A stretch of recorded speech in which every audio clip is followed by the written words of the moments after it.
Hello guys. Ganito pala yung buhay sa law. Ganito pala yung buhay as a law student. Kaya yan. May binabasa ko ngayong mga cases. Nasa mga nagre-range siya bawat case ng 10 pages. Pero ito, niliitan ko yung font size kaya yung mga 10 pages umabot na lang ng 4 pages pero masyadong font size ganito na. Yan. Okay, so yung natapos ko pala nasa mga almost 1 hour, isang case pa lang. Bukas recitation na kaagad to bukas. Marami pa akong babasahin ito pa. Tuloy nito. Pero kung tingnan nyo po ang kakapal pa ng kailangan kong basahin. Dito ka lang Ming. Kasi paano to pampa So bali, kung tatanungin nyo po ako kung mahirap ba yung loose call. Loose call. Yung masasagot ko po is depende po yan. It's a matter of will. Yun yung sagot sa akin ng aking kaibigan before when I asked her kung mahirap ba yung loose school. So, totoo nga naman it's a matter of will. Kasi nga, dati hindi ako masyado mahilig, hindi ako ganun kababad magbasa.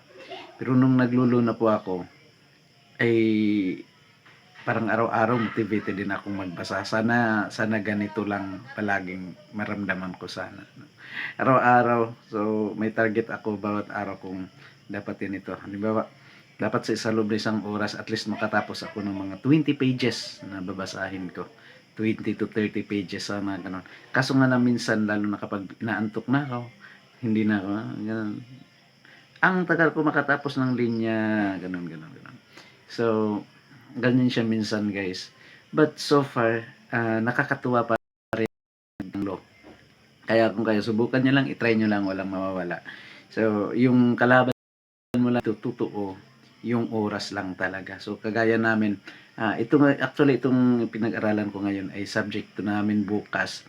Ano to, legal and judicial ethics.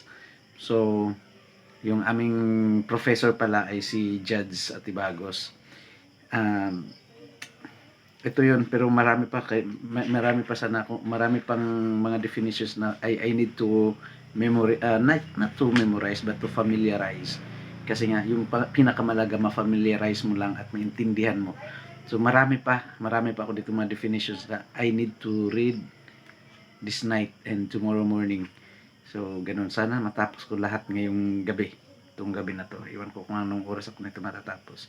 So ano pa?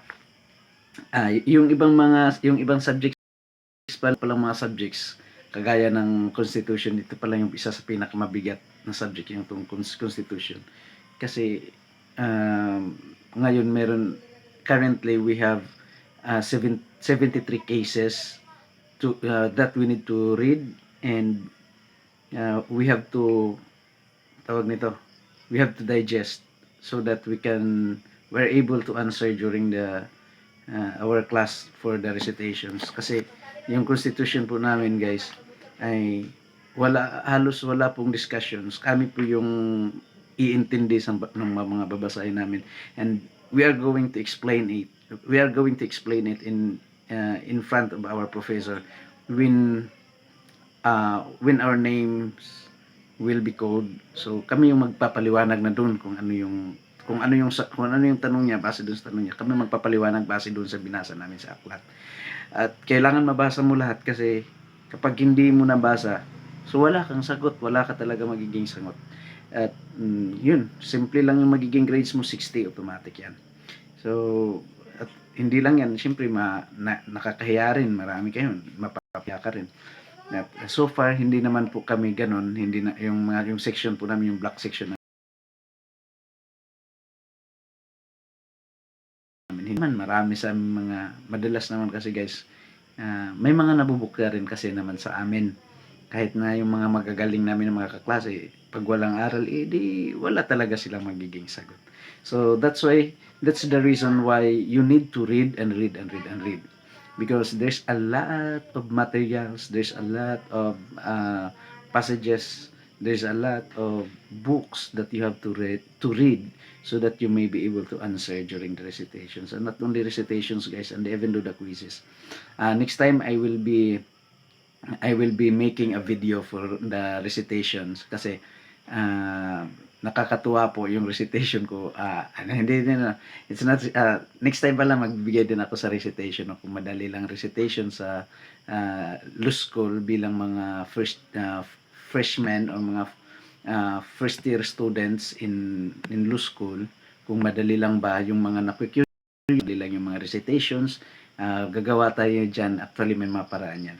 So far po sa ngayon, we need to read some materials lang talaga, and then especially the cases, because in some cases there are some doctrines that you need also to familiarize the principles of the doctrines so that you may be able to answer, to relate it with your subject, kung ano ba yung doctrine ng ano na yan, ng ano ba yung principles ng mga doctrines na yan.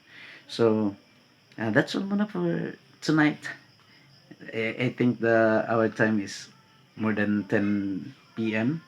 and I have to read. So, meron pa akong natira dito, mga ilang pages pa to, siguro mga 7 pages pa to. Kasi masyadong marami nga, siksikan. Parang ganito lang, oh. Ito. Yan, ganyan. Ganyan. Tapos masyadong mga maliliit yung mga font size natin guys. Okay, that's all guys, and I hope i-subscribe itong YouTube channel natin. First time natin itong magpunta sa law. So I hope na maka-survive tayo dito. Ang problema lang yun, okay, next time I will be discussing also the problems that I've encountered during my first year in law school. During this year kasi nagpo-problema pa ako guys kung sana papasa ako sa mga subjects na to. Kasi syempre lahat naman ng subjects dito mahirap eh. Actually guys, dito sa law school pala walang subject na madali. Yung mga subject na madali lang to, mga ganyan. Pero lahat ng subjects dito guys mahirap. Kahit ngayong mga minors ngayon sa dito first year kami. So we have 2 subjects na minor na subjects lang, 3 subjects na minor. Pero ganun pa rin, mahirap pa rin siya. Lalo na sa totoo lang guys, itong mga minor subjects ko ay hindi pa po ako nakapagbasa talaga kahit kunti. Wala pa po ako nabasa kasi inuuna ko muna itong mga major subjects talaga. Sobrang daming kailangan basahin, tapos may trabaho pa kapag araw. Siyempre, nagtatrabaho rin tayo para masuportahan yung mga pangangailangan natin during our studies. So, ganun, sobrang dami na ayan yung mga books ko, nakatambak lang mga books ko. Actually, yung mga books na hindi talaga yan sa akin, naghiram lang ako kasi medyo wala na akong budget. Ayun, thank you for bearing with me, and good night.